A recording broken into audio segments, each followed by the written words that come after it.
when I go, I know you're watching that, I get so engulfed in the symphony and the orchestra, and then I'll get engulfed in the show.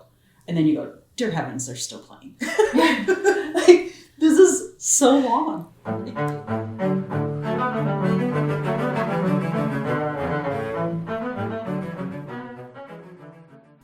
Hi, everyone. Welcome to OSA Backstage. I'm Dani Meyer, and on today's episode, Serena and I are continuing the trend of There Are No Rules. Yes, we are talking with friends of mine, Angie and Bella Earl, about what it means to be a symphony fan and what it means to have questions that you ordinarily don't get to ask. This was so much fun. I love the fact that we didn't know what we were going to talk about until we actually walked into their home. Much more fun that way. I do have one note. I did not know what the term VS stood for, which is a gross error on my part. It stands for Volti Subito. Turn fast. You'll see why we bring that up later. In any case, just delighted to talk to good people about good music, and especially about our hometown orchestra. I think you're going to like this one. Enjoy. Okay. Everything's on. Look at those beautiful sound waves. Hi, hello. Okay, we're going to start the way we always start. Hi, little baby. Would you please introduce yourselves however you wish to be introduced? Hi, I'm Bella. I was a student of Dani's for piano. It's been a long time. And what do you do now? I go to KU. I do industrial design, which is a product design major. So focusing on like how things are made and how things work. But yeah. I'm Angie. I'm Bella's mom, friends with Dani, and an avid listener of the podcast. Which is definitely not good for our ego at all. This is our super fan edition. I think super fans of the Omaha Symphony and of the podcast, which we are so lucky to have. Yes, 1,000%. Okay, so our next usual question: do you remember your first orchestra concert? The one I remember at least the most was probably the Christmas ones, to be honest. I don't know, this kind of stuck out to me the most because I never got to do it, but like the clapping was always a big one of like the kids going on stage and doing that was always like a part that interested me a lot. But those are the ones. It was major disappointment of both children that they never got. I still feel sad now. I know. They do the sad face afterwards. Oh, you can never listen to Sleigh Ride in the stores at Christmas time with that, just like a wistful. This is such a happy song. Why are you acting? It's very seasonal. That's very timely because we're currently in Christmas celebration right now. We are. Breaking young hearts everywhere.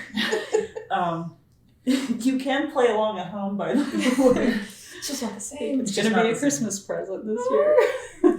A good one. Just unpack some sleigh bells. Okay, so Christmas celebration. That's actually really, really fun that's your first, most memorable one. Yeah. Angie, what about you? Because I know this is how you start the podcast, I thought back and we didn't do symphony when we were little. Like, I didn't really go to symphony until Tim. Oh. Which has been a while. Like, we've been together a long time, obviously, but that was not in our family's wheelhouse. And I know I listen to your podcast and these people, they're always like, when I was like 6 months old, I started. I'm like, and it wasn't that we didn't have music, because I tried several instruments and I wanted to be really good at them, but that involved practicing and I wasn't good at that. So after the third instrument, my parents were like, let's go play basketball. Which instruments did you try? Trumpet, guitar, and piano. And then I just really felt that in my heart I was going to be a really good flute player, but Mom said no. So you really would have hit basically every section though at that point. I do wish you tried flute to just make sure. Are the woodwinds? It is not too late. It's not too late. It's never too late. Yeah. It might be. No. I actually have if it makes you feel any better, my dad played clarinet when he was 9 and his family begged him to stop. That was is it a cornet? Is that a trumpet? Yeah. Yes. Cornet. I think that was more the family was saying, maybe we should stop. But okay, so let's touch on the whole like don't want to practice thing. Yeah. Because obviously that's what I feel like I hear that a lot. Yes. Like I didn't want to practice. I didn't want to put in the time to practice. And I feel like people associate that with just music, but they cut themselves short in the diligence that they paid to other things. That is exactly true. Because when our family's a very sports-minded family. But obviously we always had music on, like we're listening. It just wasn't classical, except for when you asked that question again, I realized I remember my grandpa taking me to my softball games listening to KVNO. And I had not remembered that in years. And then I'm like, my grandparents were amazing dancers, like just amazing, like people would clear the floor and they'd go out and dance. And then my mom's side, they'd polka. Like, so there's music, it just wasn't symphony kind of music. But after my third attempt with an instrument, they're like, go play basketball. I shot all the time. I practiced all the time. And that was just, so it does. It's what gets you. It's weird, I think, how we assign merit to certain things, but not necessarily, we don't see them as the same, different sides of the same coin. Yes. Because, and Bella, like you were a baking fiend for like a decade. I don't know if is it still going? She still bakes, not to the extent. No, time has not been of the essence of late, especially with like schooling. But when I have free time, we make anything I can. And you went through this phase, and like that's like the softening of where you were, right? So you went through this phase where you were trying everything, and there was not a single dessert or baked good. We would come over for dinner. Yep. You're like, well, just don't bring dessert because there's 4 types of brownies, a 7 cupcakes, and a 3-tier layer cake. Yeah, that's exactly right. So that's also practicing, and yet it's like there's a weird. Like, oh, if you practice piano every day, then like you're really dedicated. But if you're out shooting baskets or you're actually attempting to make things and you're perfecting, it's the same discipline. You just have to want to do it. Yeah. And not everybody wants to do it with music, but yet that didn't stop you from enjoying music or wanting to try it. Because Bella, you took piano for a few years. I was a national talent. You were. Dani was like, wow, she's gifted. Yeah, I should have stopped. So it was so good. And you're also an artist, now in industrial design. Yeah. You just brought home a guitar you made. Yeah. Clearly you're doing fine. Why is music still part of your lives? I know that's a really big question, but like what still draws you as non-practicing musicians? Yeah. This might sound kind of unique, but like having the idea of when doing a project like this or any projects, it's a lot of late nights, and having the chance to like use music at least to stimulate me until I have to try to stay awake for an all-nighter or at least like 7 hours more than I think I need to. It helps a lot because a lot of times if I'm listening to like shows or just sitting there, I want to move on and call it a night. But having music that stimulates me and like continuously makes me interested is something that's important to me. Oh. Okay, so it like engages a part of your brain that lets you stay busy? Yeah, there was a few, like 3 nights ago, I pulled an all-nighter for a separate project unrelated to the guitar, and having like music in my ear can constantly like help me continuously do it because I was going a little crazy by like the 4 a.m. mark, and I needed something to kind of reel me back into the fold. But for the record, no one should be awake at 4 a.m. still. But I'm glad that we're... What kind of music were you listening to? I went for something different, so I did classical, because I usually do 80s most of the time, because it's just like something I know well enough where I don't want to listen as much to it. If I know a song new, I will try to listen to it more than I usually do. But classical was nice with no words, so it was just kind of there and like background noise rather than something I need to put my full attention towards. But yeah. It's really... You and I might be very similar because I find that if I'm struggling to get started on a task, or if I'm feeling the anxiety of having too much, if I put on my playlist, it can't have words and it has to predominantly be classical, then suddenly the parts of my brain just like lock into place and I can do it. and I can do it for as long as that music is going and I'm not interrupted. So I wonder if you and I are, the four of the part is in no way, shape, or form similar, but no, yeah, it's either classical or as late. Another one is jazz, just any hip hop or jazz. So. Well, I feel Yeah. that, Tim, their dad, he, and you too, like the amount of music, like the, I don't know, eclectic of the span of music that you guys know, or something will come on and you two, and Aiden too, like, I have my small little wheelhouse, love it all, but like these guys, I'll be like, where did you even hear this song? And so I think that Tim's really instilled that in them, just the variety. The money betting on the radio comes on. What's that? The money betting. Oh yeah, he'll like, I will give $1 to whoever tells me who sings this. And then I'll transfer the dollar over. Yeah. It's not. Like, You'll notice the dollar go away. that's a much better card game. Pat and I have not played that game.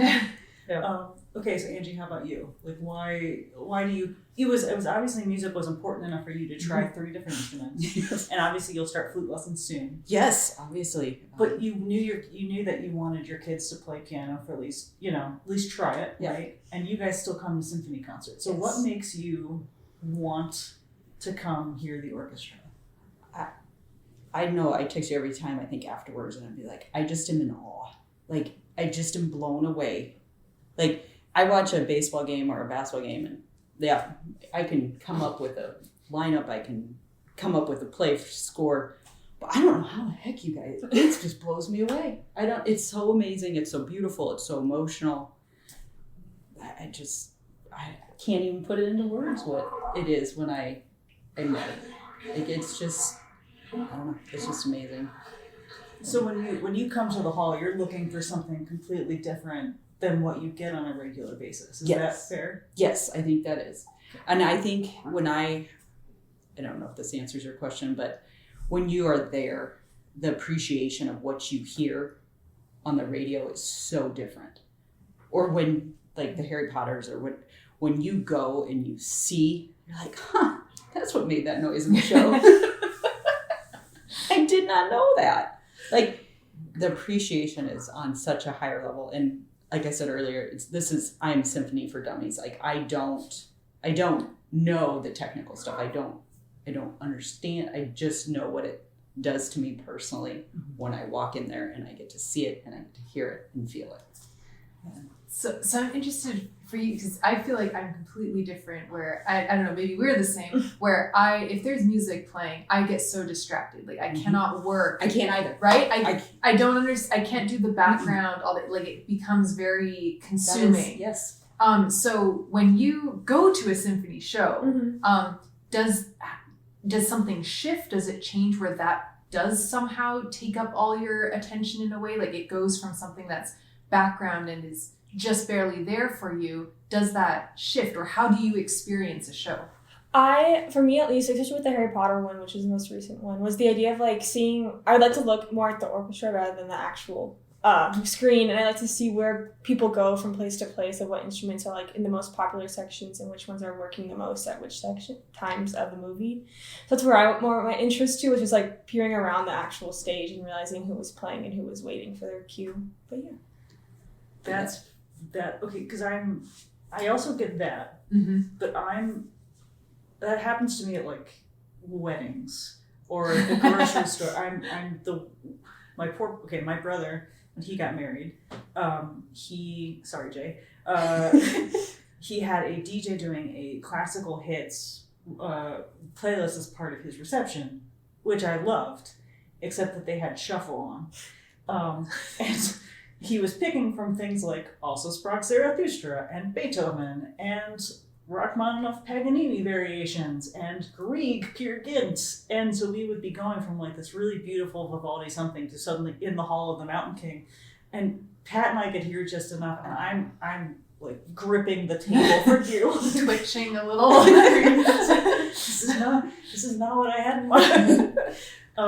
So I totally get that, but it is weird how, if with certain things, like I need it to lock in, and then you're looking for the how. It's like, well, how is this actually happening? And you're experiencing that too, in a way of, I've just heard this sound effect, or I've just heard this random melody, and now I know exactly where it comes from. Yeah. But it sounds like you go for the more whole experience, and Bella, you're more interested in like taking it apart and looking to see how it works. Is that? Yeah. Yeah, that's how her brain works. Like, yep, all those little details, figuring it out. Yeah, it just like the planets when we went to that, and you're just like that. I felt it was just such an emotional, like it was like, how is this? Like, this is coming from this group of people. How are you playing at the same time? I know the conductor's up there. I know that, but seriously. Like, I can't chew gum and walk at the same time, people. Like, we've worked very hard. Yeah. It's just, wow. Yeah, it's amazing. But well, speaking of tearing things apart and looking at the insides, I asked you guys after the Harry Potter concert to think of a list of questions to ask us. We have not seen this list. Mm-hmm. I'm very excited about it. Where do we want to start? I don't know. I guess one of the questions, probably the first ones. So when the conductor was conducting, he had the movie there, right? And there's this line or something that goes across. What's he watching versus what is? Yes. Sure. So the lines are called streamers. Okay. And you'll notice two different colors, red and green. Uh-huh. And the streamers are timed to the beats in the music.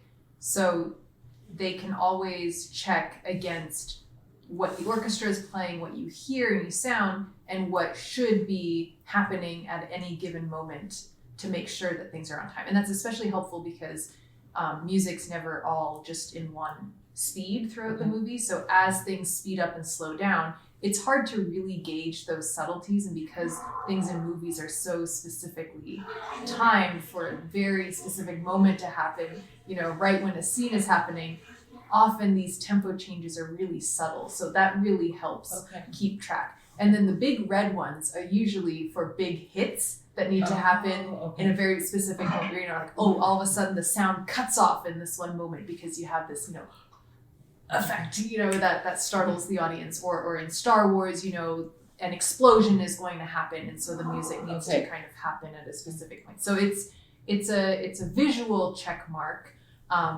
And what you don't see then, because that's the visual part, is the auditory check mark that we often also have as conductors. So sometimes we have an in-ear click track that will mirror that streamer. So we can see, we can also hear those clicks happening to make sure that all gets coordinated. And then on top of that, the conductor has to make judgment calls about whether or not to pull back or push. So we used to have the orchestra on click as well as the conductor, and we learned really fast it's just much better to have just the conductor on click, because if it's a question of, do we follow this or do we follow the stick? Right, that'd be hard. You never want those two to not be the same. And what are you? Exactly. Okay. Half the orchestra will do one thing, the other half will do the other. And so you never want to have to fight it out. And if we did, I think it was Star Wars episode 6. Okay. And the second half, usually in our movie parts, it'll be like you have a cue, and then it'll say 2 minutes and 36 seconds off. And you wait. In Star Wars episode 6, that second half, there was like 30 straight minutes where we did not have anything more than like a 2-second break or a 5-second break. And so Ernest was basically like, you okay. mentioned, yeah, on the last podcast. Oh yeah, I'm pretty sure. Great. Absolutely. This is how you This is my next question, actually. Okay, so great. Next question. I'll finish. I totally interrupted because it's like, I remember this. This makes me so happy. Because he was basically like, no matter what, if I keep going, just keep going. Like we may need to rest longer. We may need to just keep going into the next cue. Just keep your eyes up, because depending on how we've been doing and lining up with all the battle scenes and the exploding X-Wings and everything like that, like we might just need to push. And that was the first time I think that we'd had a series that long, that was that intense. Because as you guys know, the movies were not recorded like that. When you mentioned that, I didn't realize that the orchestras in the movies, you called it some like a shorter duration of what they would record. Like they would not record that entire 30 minutes at once. They would have these shorter increments.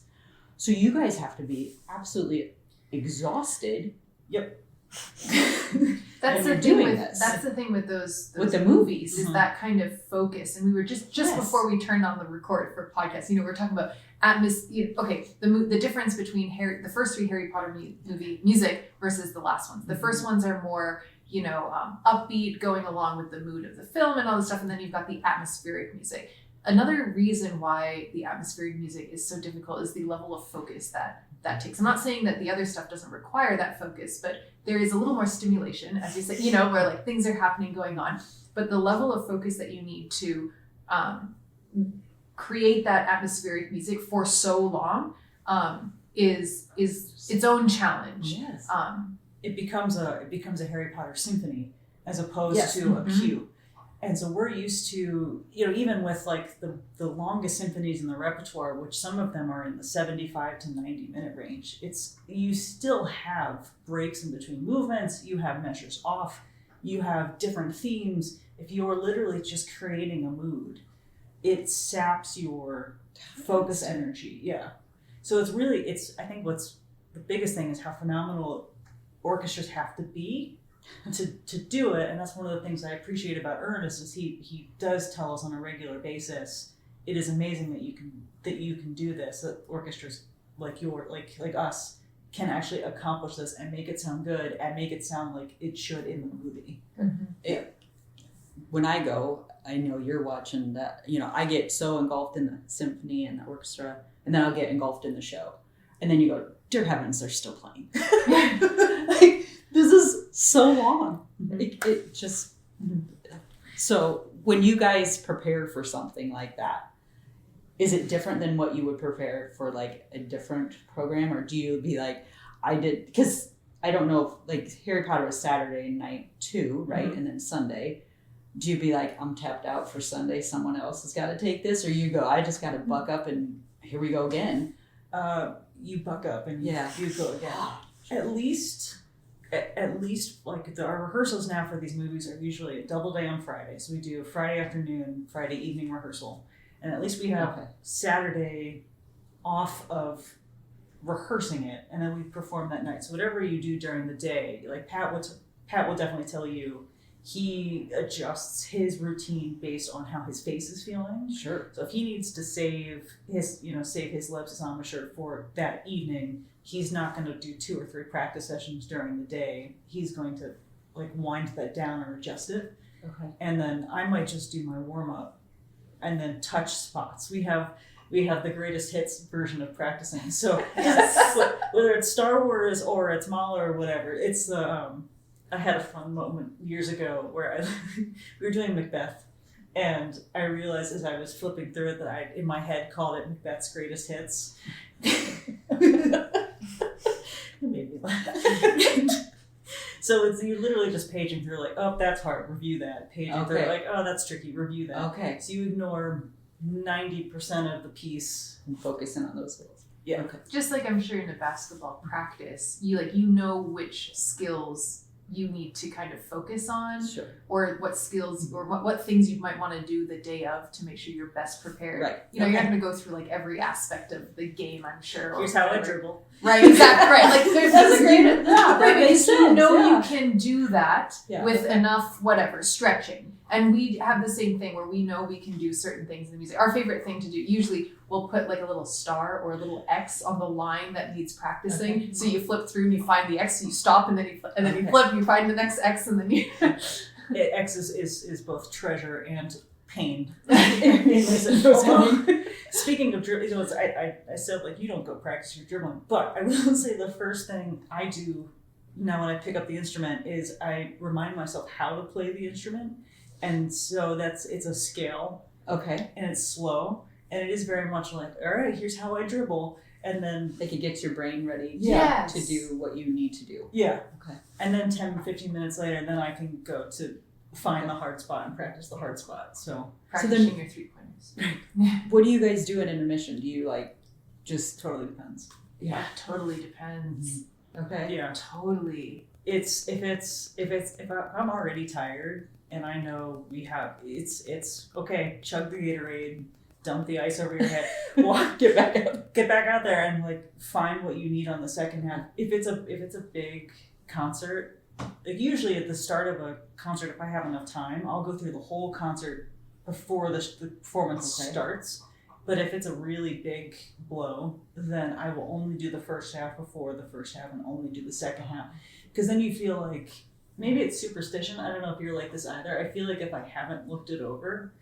People have their little like routines and things that they have to do, right? Where it's like, if I didn't do a layup in my warm up, then like, can I still do it? And it's not like but it's not like that. Like, we've been rehearsing, you've done it and you've gotten it every time, but there's something about, you'll hear this often with principal players with their solos, things like that. Often during intermission, a lot of principal players will be reviewing like very exposed and important parts that are coming up. There's a lot of napping that happens, I think, for musicians on show days, before shows. You've talked about this, how you need to do nothing for a lot of concert days because you like to have, like, if you're too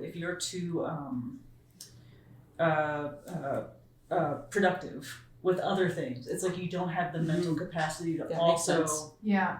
It's gotten a lot better. I think everyone like finds it. It depends on the show too. But a lot of musicians, have to kind of power down or have a really light day, not just practicing, but also in other things that they do, and nap sometimes if it's before something like a Harry Potter. Our former music director, Thomas Wilkins, always took a nap before rehearsals and concerts, and so there was an understanding like between these times, do not knock on his door because he's napping. Yeah. So I remember you had said it, or it was on the podcast, and you guys work when the rest of us don't, right? So when we work up, let's say 9 to 5, well, when we get home, we have to power down and like to have had that energy. It's like it's just reversed for you guys. Yes. Like you gotta have. And what you have to do on that to perform is emotional and physical. But we should tell the listeners. So you're a former nurse. You're now Occupational therapist. Occupational therapist. And you did those hours to me seem very intense because you did a lot of post-surgery rehab, right? Yeah. So to me, that's a very intense 9 to 5. And then what would you consider powering down after the fact? Running and listening to the podcast. Blatant self-promotion. Yeah, I run. I just, You run too? I do run. Yeah. I run once a week. My husband runs more than once a week. Okay, so Bella, what about you? What's your power down? I think for me at least, lately it's been a lot of shows, to be honest, like watching or just like taking a nap has been a great option for a lot of things because it is a lot more, there isn't like a scheduled hours, at least now there isn't. You have like your scheduled courses from like, I have class from 8:30 a.m. to sometimes 9 p.m. So it's usually, and then sadly when you get back, it's usually just working after that and then sleep. And then you restart the day because it's every day of the week for the most part. Or for other classes, it starts at 4:30 p.m. and goes till 9 again, but you have to work prior to finish the work. You couldn't get done before. But for like when I do have that spare time, it's mostly shows or just seeing friends a lot of the time, like going out and about, like getting outside of like a classroom setting or like even an apartment setting where it feels like you're claustrophobic helped a lot and a lot of stress. So just recharging your battery with something completely different. 2 separate worlds, like the best part of it, like being outside of a classroom is the only way that I can like keep sane. I think it is true that even when I get to do my warm up at home or I get to just be not at the hall or not at the office, there is a rechargeable quality to that. So even if, and actually sometimes bass is my power down, because if I've spent the day at the office and it's been busy or hectic or whatever, like getting the bass out, it's like, oh, that's a different part of my brain, and I can shut this down. That's exact. And play my scales, and it's fine. Yeah, you can shut that part down. It needs to recharge. Exactly. If I see an email, I swear to God. Okay, next question. So when you guys, and again, this is Symphony for Dummies, I would get so stressed out with having to turn the page. That's a great, because I'd be like, oh my gosh, are you? And I know, like, because I think I've asked this before. Like, you have like someone's responsible for like turning it, but what if like they're in it and then they forget, and then you're like, dude, you got to turn the page, or then oops, I turned too many pages, and now we're off. Like that would stress me out. There's some comfort there. Okay, that's so. For okay, I'll stop stressing for you. You don't need to stress. You don't need stress. There are multiple layers, none of which are all that interesting or relevant. However, for us, so the only people that have to be responsible for turning someone else's page are string players. Everyone else gets their own music, their own part. So only they are responsible for themselves. So they are not going to necessarily forget. String players, what's great, if you forget, you are in a section with many other people. Generally, it will be okay. There will be someone else in your section. Not everyone in the section will mess up that page turn. The other thing, we have an incredible library team that you can, right? Featured on the pod. They are amazing. They are amazing, and they will make sure that if there's any stressful or difficult page turn, that is resolved in a very, easy way. Either we'll add a separate page that's opened and all that stuff. So there are always solutions, and I mean, there are always solutions. Things will always go wrong. Yes. That's to say we're human beings. Right. This is why live performances are so much fun. And, sometimes the editions we play from are really nice, and they have taken into account what could be a bad page turn. So they'll put like a series of rests, or it's a slower thing. Sometimes they're not, or they just can't. There's just no good way to do it. And so you are either up chocolate creek, that popsicle stick, or you have to have someone drop out. And so there's we use the marking VS in our parts to mean turn the page. And I don't know what it stands for, and I should, and that's why. As you were talking, I was like, I don't remember anymore. I'm going to look that up. I promise I will know that by tomorrow. We use that, and then we put it under the measure where we have to turn. And we make sure it's big and bolded. And so usually it's the inside players, you said, turns the page. We have a few exceptions. So if we have people with like less mobility, the other person on the stand is usually fine to make that turn. Or if it's a divided part. So sometimes the two players on the stand, one will be playing something different than the other. If the non-usual turning page person is resting or has an easier part, they'll turn it. I have had a moment where our part went flying across the stage.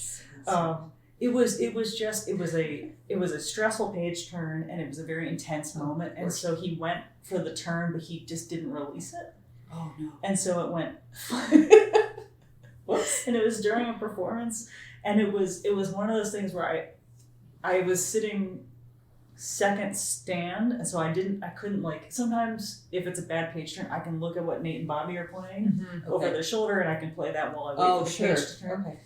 But I didn't have anybody there, so I had to see if I had it memorized, and it was yes, I would say the most stressful page turning experience in the universe is actually not in the orchestra, and that is a pianist's page turner.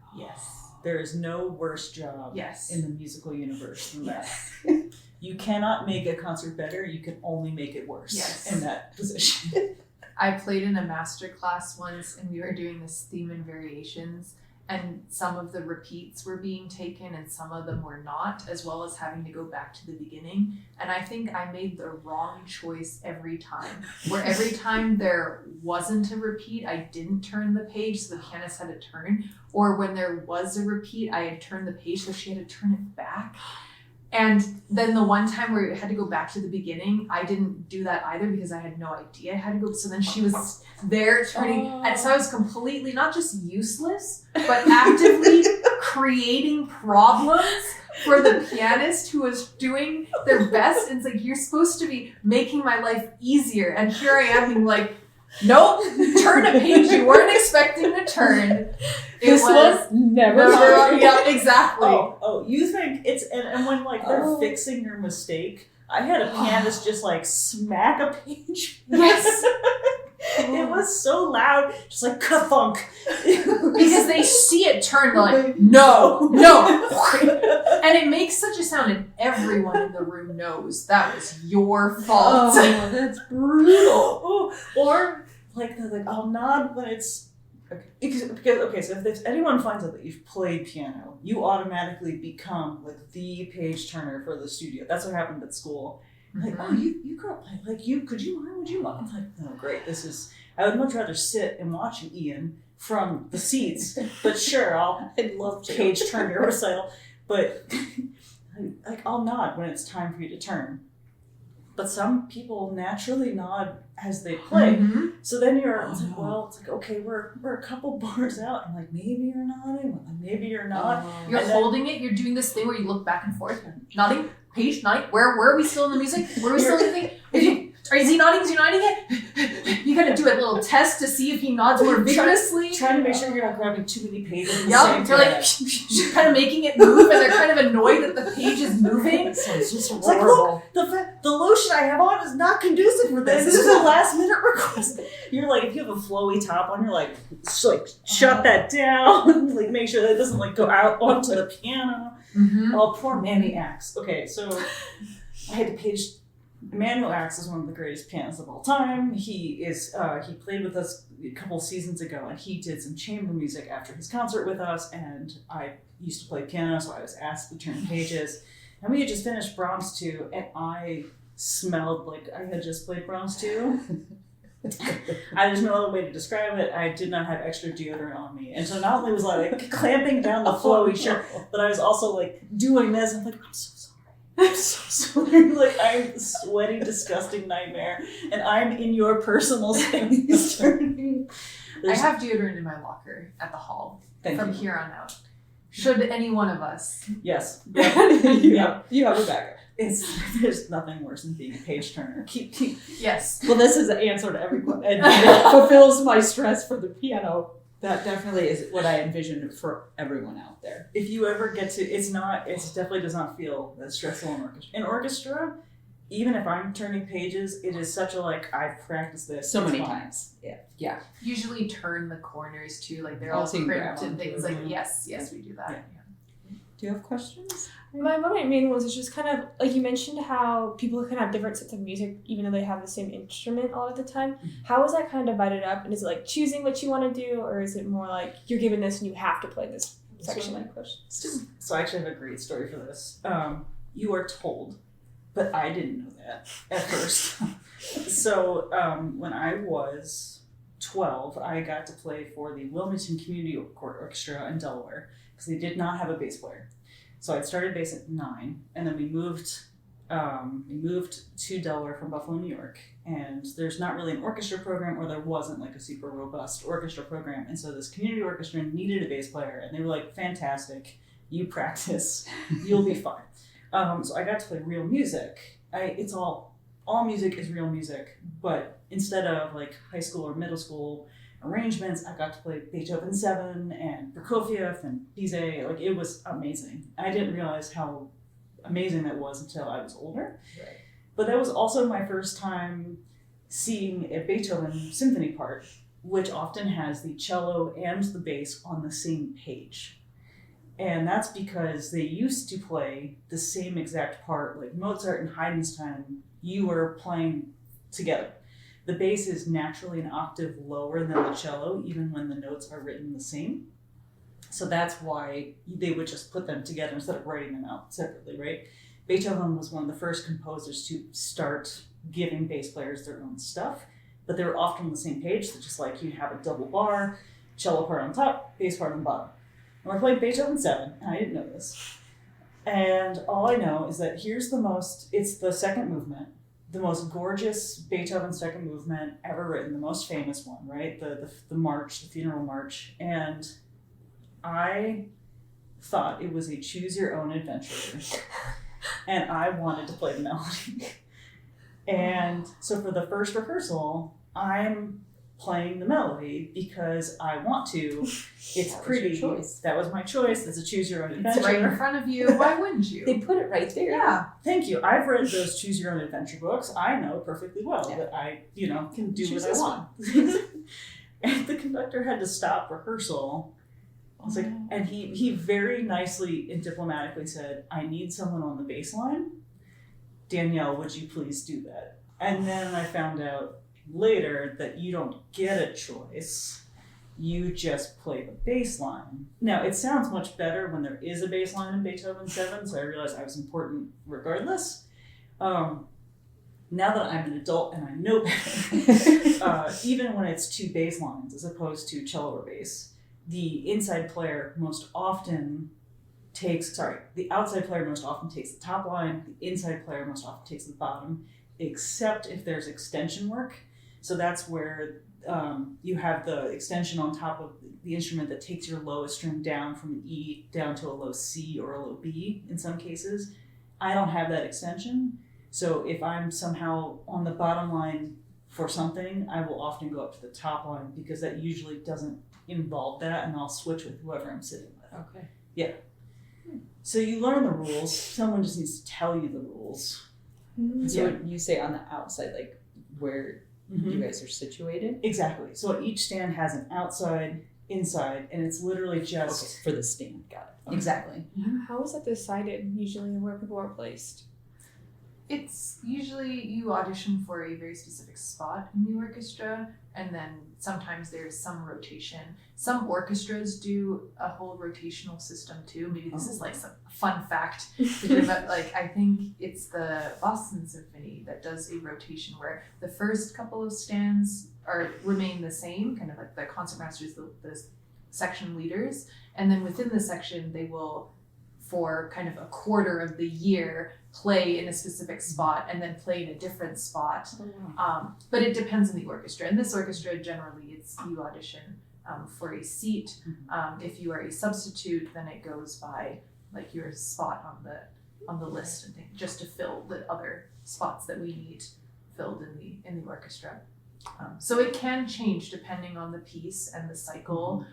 And things like that. You might be an inside player, outside player, but that rule is just generally so that because if we all chose our own adventure, it'd be difficult to keep track of how many people are on each part. So just to make sure that the voices are evenly divided. Another thing that relates to page turning when things are divisi also is that sometimes one stand will turn a little earlier than another stand just to make sure that the balance is there and it's not, just so all of a sudden the entire bottom line drops out because they're all turning the page at the same time. So sometimes tiny little details like that will happen.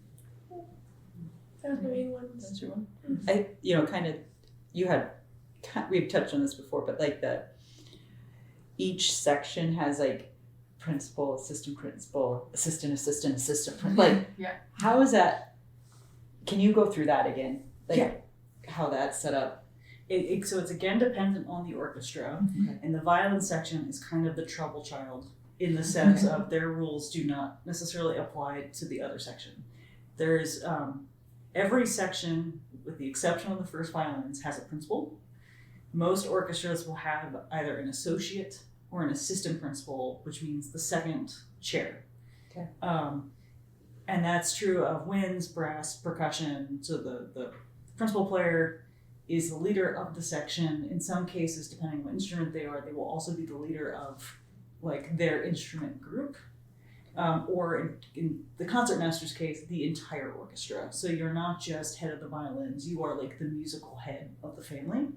How did they get that? How does the violin get that? Why can't it be the bass? I actually know this. I know this. Sorry, it's a go. total tangent. Yeah. I mean, obviously, but I know this now because I just read about it. Okay.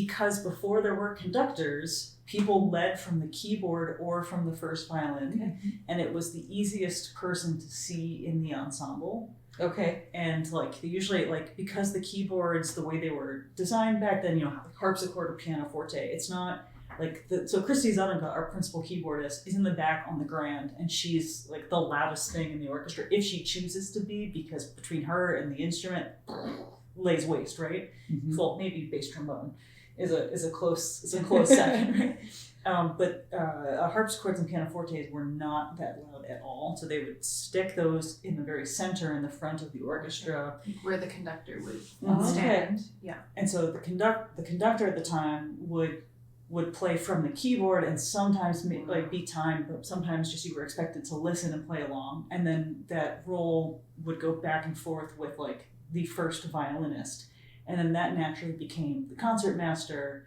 and then the conductor became a conductor who didn't have to work from the keyboard. Okay. The other thing you can see is like the bow, the way it's played versus a bass player or even a cellist that, let's say it's seated, you can see the cellist, but you can't, because the bow is pointed up. So Also, you can see that kind of movement, the gesture. The first violins play most of the time, so just largely in terms of the amount of and what they play, the melody, just gives them that. That makes sense to be able to see. Mm-hmm. Yeah. Okay, so violin. Right. Okay. So violin has the most different titles because you have concertmaster. In our orchestra, we have concertmaster, associate concertmaster, second associate concertmaster, and assistant concertmaster. And that is because any four of those people could be asked to lead the orchestra in a different concert capacity. Susanna Perry Gilmore is our concertmaster, followed by Ada Cho, who's our associate. Henry Jenkins is our second associate, and Chris Hake is our assistant. Okay. And so they'll take different concert series, but it's understood that when they sit in that chair, they are fulfilling the concertmaster role. Okay. So it's a chain of command. It's also really important during solos. If we have a violin soloist and something happens to their instrument or their bow, the concertmaster hands over their stuff, and then it moves up the chain from there. We've actually we haven't seen it here, but there's plenty of videos of it happening in performances where string breaks or bow breaks or something, and it's just like, all right. I mean, eventually the chain of command stops. I would say for us, it would probably be either Henry or probably Henry that would go off to get another violin, just because it'd probably be more difficult for Chris to walk from the inside. But like he would make sure, Ada would hand her violin probably to Susanna, and then Henry would hand his to Ada, because just to make sure that that front stand is playing and is able to lead and do their job, and then Henry would possibly, or he would be handed possibly one from behind him rather than constantly doing this weird snake of violins. Here you go. Yeah, and at a certain point, it doesn't necessarily make sense for everyone to all of a sudden be playing on someone else's instrument. But there is it's fascinating how That is. like what an instinct it is too. I hope you never have to see it, but maybe I do hope you see it. I mean, that's amazing. Yeah. There's full, that they will go on. That they're. Oh yes. Yeah. It's built to, it's like all of this etiquette that you aren't aware of until you actually see it happen, because I think so much of being in the orchestra is learning on the job. And so even in the case of leadership, right? So I don't think I understood really what concertmaster meant until I got into youth orchestra. And then it was like, oh, this is a really big deal. And then you start to learn the principal roles have very specific duties. So it's not just that they get the solos, but they're also in charge of making decisions about bowings or musical choices for their section. You have Sandy Rock's our principal oboe, and she's responsible for the tuning note for the entire orchestra. And I think there's some argument who really runs a woodwind section. I think when we do the Mozart Symphonia Concertante, I'd be curious to have them talk about that, who actually is in charge of the woodwinds. But they have to be on the same page, and so the principals of the winds have to confer on a regular basis, right? principals of the brass section Sure. have to do the same. Principal tuba is an interesting position because there are no usually no littler tubas, but their job is extremely important. Just like principal harp. You think, why do we call them a principal when there is no section, but they are a section? Sometimes there are two harp players, and they would have the same responsibility in that case of making sure that harp, is playing together with them, making certain musical decisions, timing decisions. Same with tuba, they have to make an executive decision for how they play certain parts. It's very interesting. If you want to go slightly deeper, like what is the difference between an assistant principal and a second player? Right. It's not quite relevant in our orchestra for our size. What we're really lucky is that a lot of our assistant principals will play the second part most of the time, but as part of their title and their job is they will fill in for principal when something happens, either they're just taking off or something they get sick or whatever. They will step up to that principal role.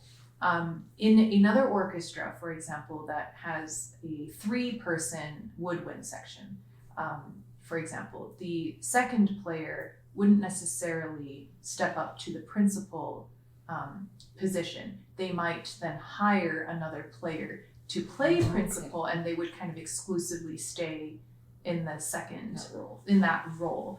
So it really depends on the orchestra, depends on the name of the position, the title, the kind of position. But there's so much. But our orchestra is so special in that the players, all the players that play second, have the assistant principal title, and they have the skills and the flexibility to do both things. Amazing. It's almost like the title lends the expectation that you're ready to go on. Okay.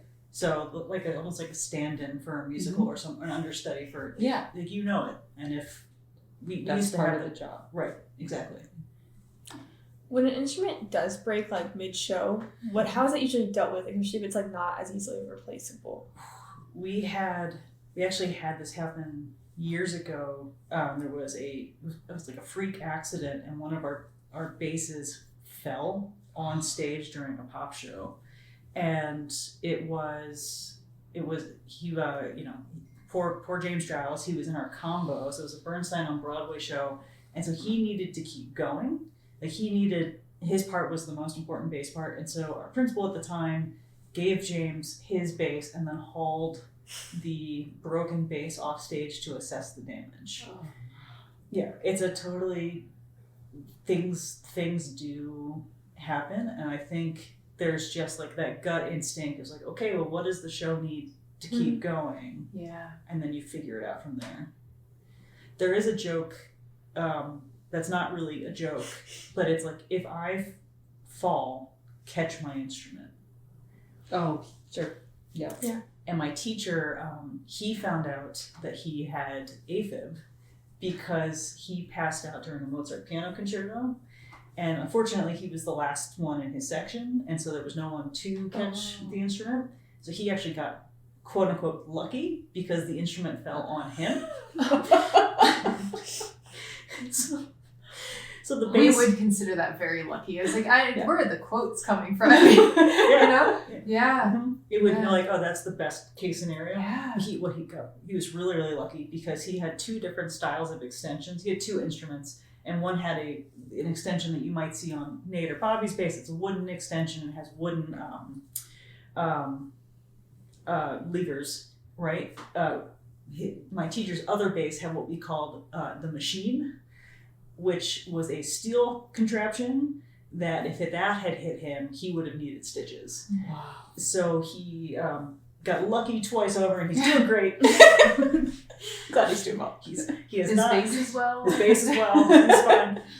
But yeah, that is a serious, not serious joke where it's if anything happens, if I fall or collapse or whatever, save the instrument first and then check on me. Mm-hmm. We're a little dumb that way. But they're all insured. That's good. On instruments. Sorry. I mean, it's truly an extension of you. Mm-hmm. I mean, it's in person. In a way. Now, after performances, are you guys totally like jazzed up? Are you just like, I just need to go to bed? Or like, do you just hit the wall? It's a fun cocktail of all of the above. Yes. We've talked a lot about this too. Mm-hmm. Just like it's a fun question you like to ask our guest artists, usually off record, not on the podcast, but what do you eat before concerts and what do you do after concerts? You know, the same wind down question. And they're all different. They're all different. We've heard some where it's like someone has to eat buttered noodles before every performance. We've heard I don't eat at all prior to, which was like striking to go out on stage. Some people it's just a banana, some people it's a full meal and they're just not affected by anything. After a show, I am, unless it's like something crazy, like the last time I felt like this, I just played Rite of Spring and I felt like I could have run a marathon in that moment. I was jazzed up. Usually we go home and we want to sleep, but then we end up just like, you can't shut that off. Yeah. Right. You just can't. I would say that something that is fairly consistent, whether you're an introvert or an extrovert, I would say extroverts probably are the ones that like to go out after concerts and socialize and have a drink, and that's a big part of winding down for them. And I think introverts, it might not be like the socializing, but they can't necessarily just go home and fall asleep either. That kind of, everyone is jazzed up, but what they do, you know, sometimes you might split a beer with Pat, you know, at home and kind of watch our British television. Yes, exactly. So, like Great British Bake Off, you know, like a show like that. It's so low, you know, something like that just to wind down. Yeah. Do you guys get like have to be sore, like with the repetitiveness of so much of what you do? Like I would think you'd. I know you have, but like I just think the repetitiveness, like. It's over and over, and it's the same muscles, and you must know you're turning. Like as an occupational therapist, I just think I see Dani on that bass, and I'm like, oh my gosh, girl! Like I don't know. Pat do it. Like I now get tired more than I get sore, and that's because Pat definitely has to be much more like he can't abuse himself and then expect to wake up the next day like feeling amazing. So he runs like Christmas celebration. He has to be really good about how he recovers and then how he prepares for the next day, right? When you're doing 2 shows and you have 6 performances from Thursday through Sunday night, like he has to be really careful. I realized that it was my non-bass things that were actually making me more sore. Falling asleep on the couch. Oh, wow. Because my head would flop backward. It actually wrecked my bass, and I thought it wrecked my back, and I thought that was bass playing, and it turned out it was just stupidity. So don't fall asleep on the couch. Go to bed. And then, like hand-wise, I would say, yes, that gets really tired and really exhausted. I think you'd like to know at Eastman, where I went to school, in the basement of the Student Living Center, we had essentially an in-house physiotherapist. And it would work with university health insurance. Like it was such an easy process to go see her. And because she basically, there were so many students that it was enough for one person to be there essentially full time. And because she had all that experience working with musicians, you didn't have to explain, well, can I still practice? Can I still do this? And really, it was the last resort for her to really give a note and say, I'm sorry, but this student can't participate in ensembles or things like that because of their injury or all that stuff. And so that was really eye-opening. I went to see her a few times. Also, as a flute player, I also played in a very unbalanced way, and that's like your neck and your exactly. And a lot of time is spent. A lot of musicians go into different fields because of this interest. Usually, they deal with their own injury or something, and that brings them towards something like Alexander technique. It's very popular. Or Kreutzfeldt. No, Kreutzen, something, I don't remember, but it's similar, it's Okay. Alexander technique adjacent. And they, usually a musician at some point in their career has to kind of deal with some kind of injury or repetitive strain or some kind of, and what I found with seeing that physiotherapist at Eastman, conducting wise, when I started doing that and realizing I was not using certain muscles in my back properly, and overusing other ones, was the importance of the kind of cross training of what do you do outside of your music work. Is it rowing or rock climbing? Like what are you doing that's going to exactly, which I'm not very good at either. But it is.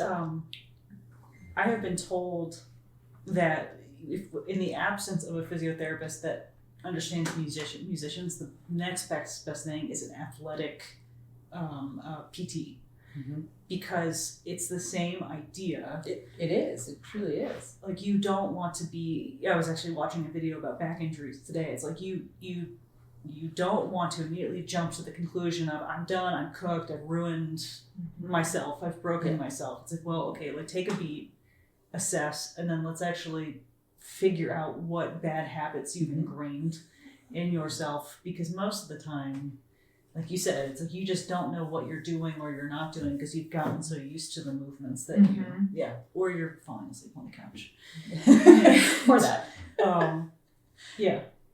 It's really scary when you get an inkling that you, or a big thing that you might have hurt yourself and you're not sure how to move forward. It's hard when it's these tiny repetitive movements and you're dealing with some, because sometimes physiotherapists are looking at kind of big picture muscles, aren't necessarily trained in, like what really is going on in your hand, and if we make this tiny shift, how is that going to, or what tiny, strange exercise. I know some people that, it's just, they'll tell you to lift soup cans. Like, well, but how are you lifting those soup cans? Absolutely. Maybe you won't be able to do that because there is one tiny little muscle that's not, that you're not using, and I've only had great experiences.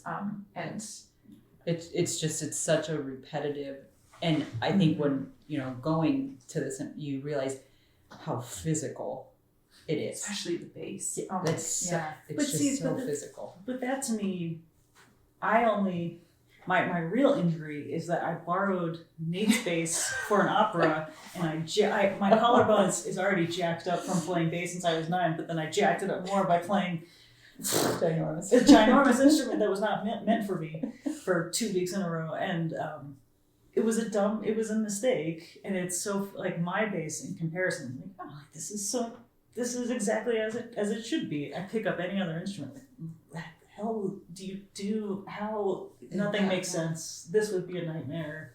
Yeah, even piano.